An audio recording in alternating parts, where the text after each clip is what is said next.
Welcome back, friends, to Build a Lot Acres. In today's video, we're going to show you how to install a sump pump for your basement. Stay tuned.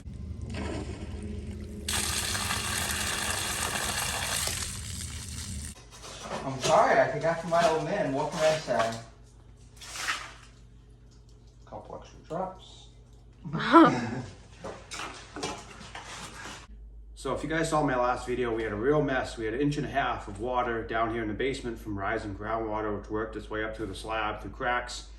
And we ended up with about 700 gallons of water, which we had to discharge outside with a series of pumps, which I show in that video. But today's video is going to be the permanent solution to that problem, and that's going to be catching the groundwater and discharging it outside before it gets to that level where it gets above the slab.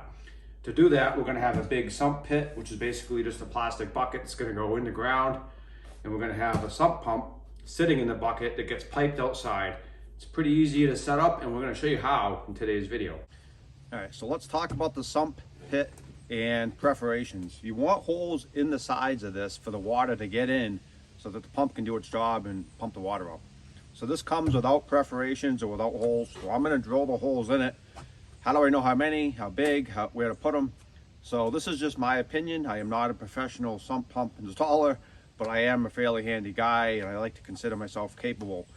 And in my opinion, you want the holes in the bottom third of the bucket height-wise, so the bottom third only. And I would not put any holes in the actual bottom of the bucket, but that's up to you. You can do whatever you want.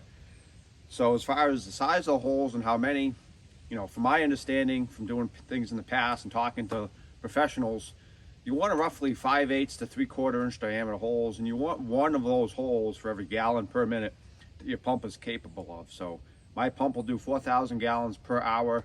Divide that by 60, it's like 66.66. So that means I should have about 66 holes, 5/8 diameter, and obviously you want them kind of equally spaced around the entire pit so the water coming from any direction is able to get into the pit. So let's drill those holes, and I'll be back in a bit.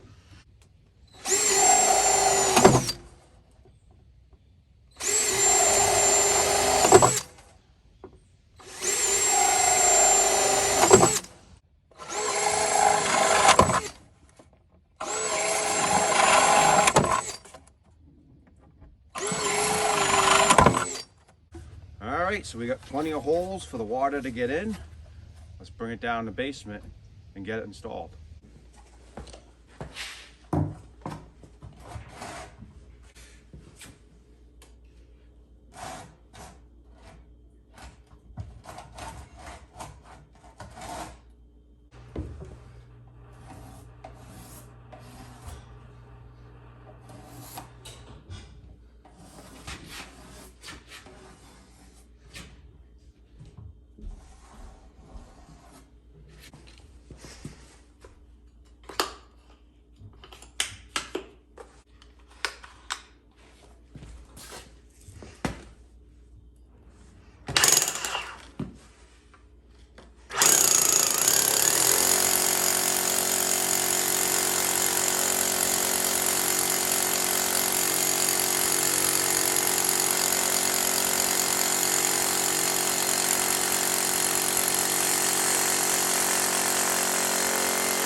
So what I'm doing here is I'm just drilling a series of holes all along the perimeter as close together as I can with a big Hilti TE76 hammer drill. This hammer drill is a beast, and it really makes this kind of job easy. If you don't have access to a big drill like I do, you could rent one of these from your local hardware store or Home Depot.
So my personal recommendation on the hammering portion of this would be to not go super deep because you'll get your bit stuck, and just work your way from one edge over to the other in a pattern.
All you, son.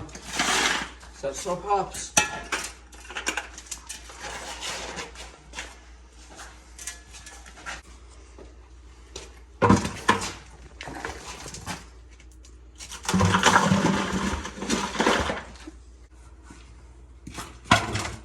6 inches down, 16 to go.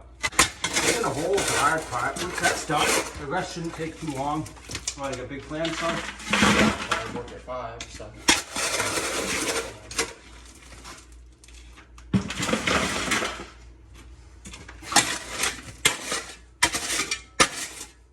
Pretty nice digging under there, though. Hopefully I don't hit any rocks. Well, you have to check.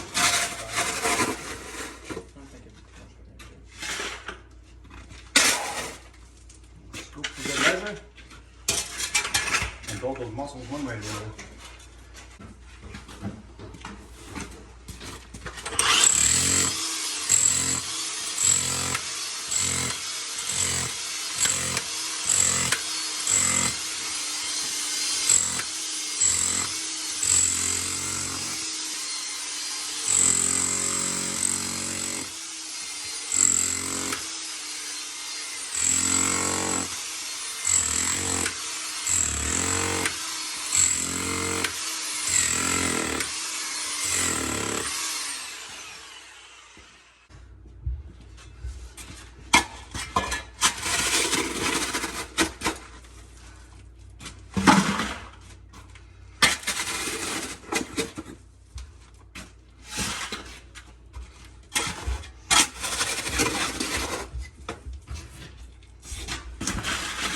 You realize, Brett,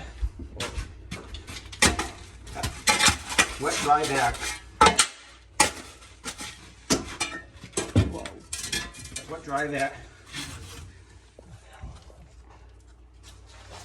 Piece of Don't metal. say the bad words. Piece of metal. What? That's simply metal. Like an archaeologist. You realize, Brett, the wet dry vac is about 5 gallons. We had 700 gallons on the floor. That's 140 trips. Carrying a bucket like this up those stairs. Versus set the pumps up. We'll do the thing while sipping coffee. Or you did. I know they're drinking some coffee. That's like pure sand.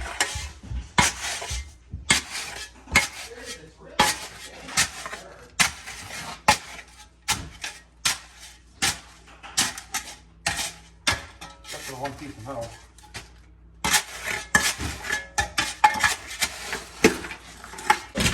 Tell you what, the sand's definitely wet though. You can tell it was all fine. That water table level really dropped though.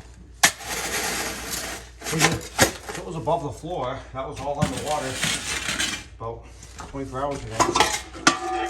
Whoops. What are you gonna do?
Another piece of metal.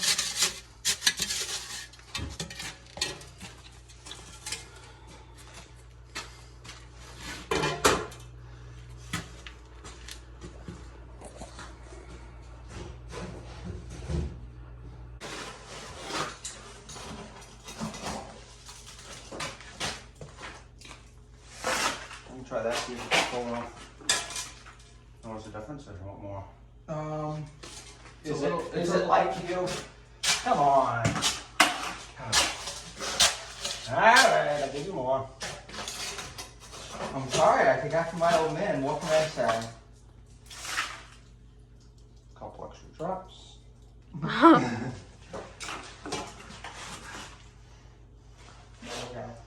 Heavy!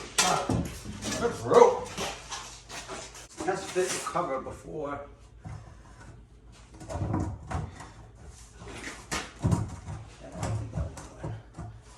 Pretty good fit. Gonna go down another 10 inches. Need help. That one's pretty full. This guy? The wish is my command. Yeah! Yeah, buddy. Yeah.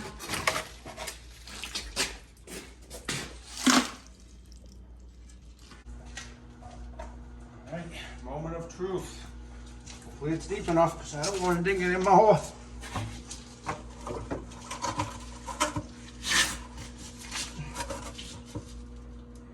See the water coming in, see it?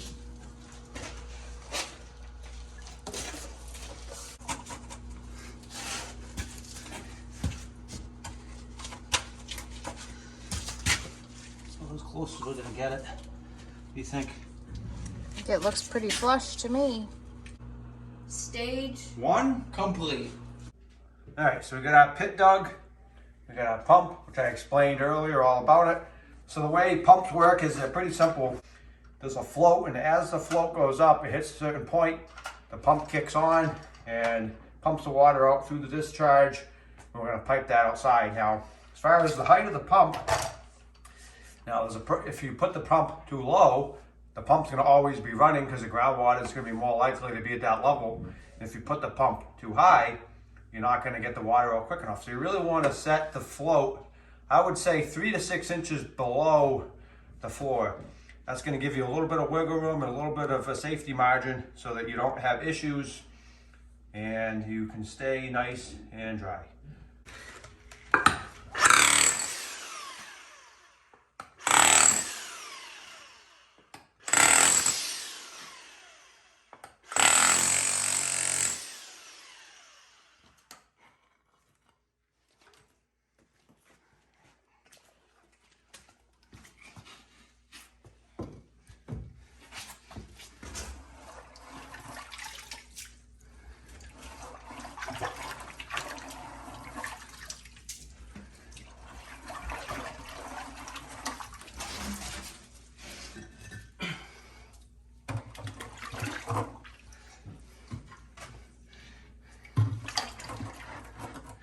All right, so I got 6 paver blocks. Let's set the pump and see if we like the height.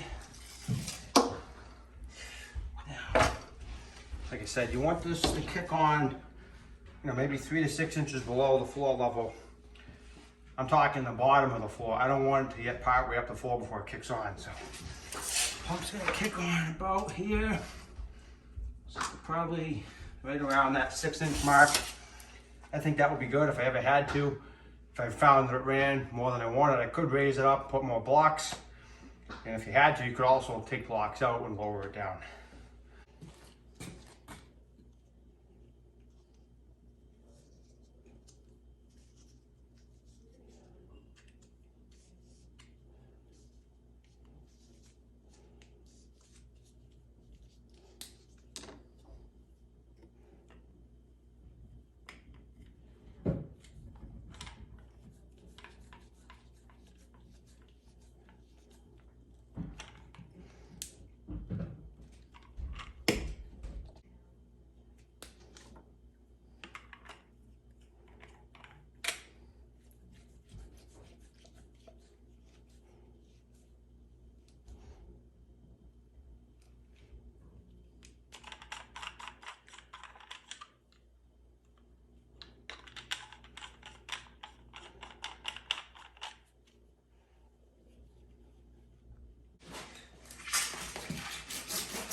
So let me talk about what I did. We'll go over a few details and we'll finish up the video. So like I said, you want the pump to be about 3 to 6 inches below the water level.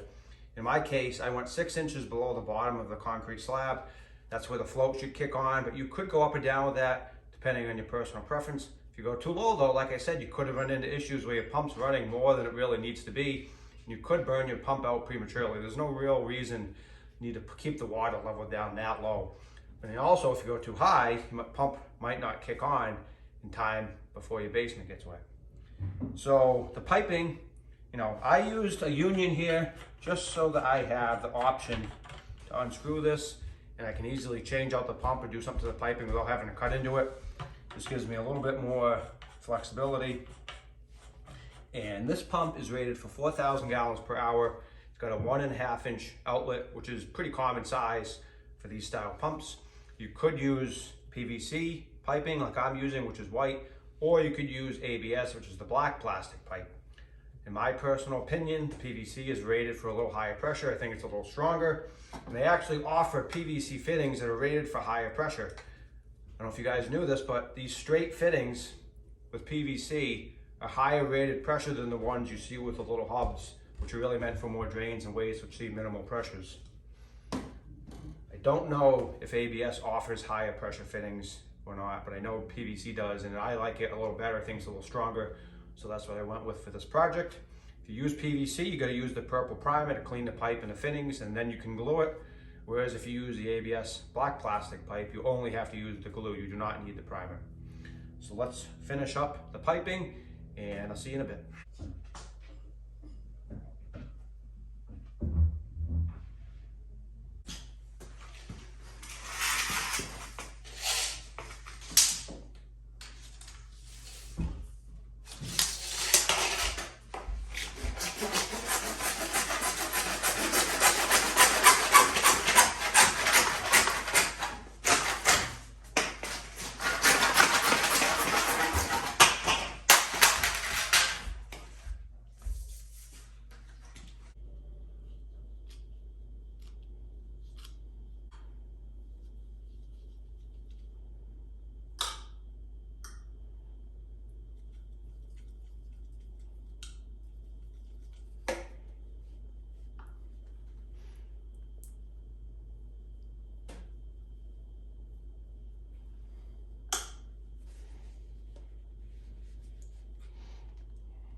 Leaving?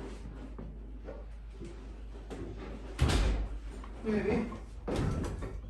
Maybe I'll just call out. I don't know yet. Do me a favor. Sure. Can you give me 2 of those screws? No, I'll give you a hug.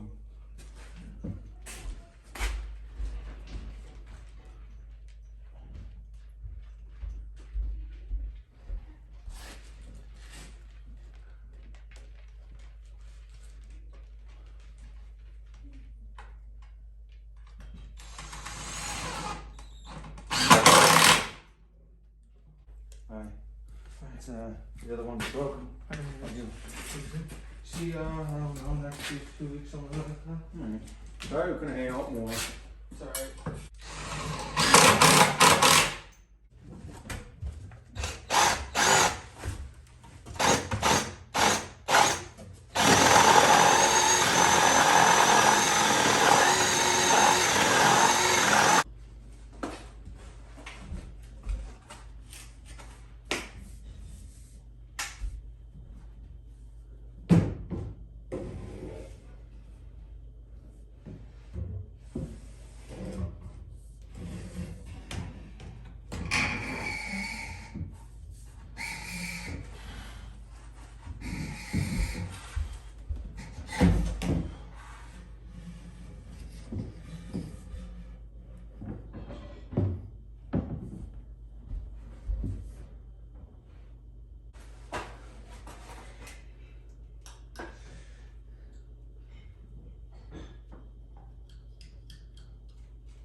I'll just cut that stub off later.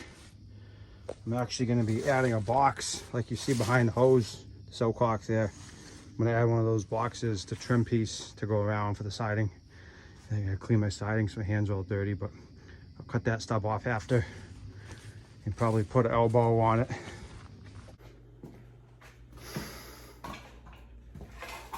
Ugh, my head's dirty. This is something that you can do yourself and save a lot of money. If you had someone come in and do this, dig the pit, run the pipe, you know, everything, you're talking a lot of money. I wouldn't be surprised to hear that it's thousands of dollars. I think material, I spent around $300. That included the pump, the pit chamber, the blocks to go in there for the pump to sit on, the piping, the glue, everything. So 300 versus, you know, a few thousand. I think it's a real good deal, and it's not all that hard to do. It's just a lot of work, especially digging the pit. I will say the hardest part is probably, you know, doing the concrete. You really need a really big hammer drill like my Hilti that you saw, which is actually my father's drill, so thank you to him for letting me borrow that. But we've had that drill a long time, and that thing's a workhorse. It does great. You saw how quickly it drilled those holes through that 4-inch slab, and that's not something you want to do with a small drill. So it'd be worth renting a big hammer drill for the day to do this if you didn't have one or have access to one. Luckily I do. And you're really not supposed to run these pumps on extension cords. You're supposed to have them plugged into a GFI outlet so it's ground fault protected.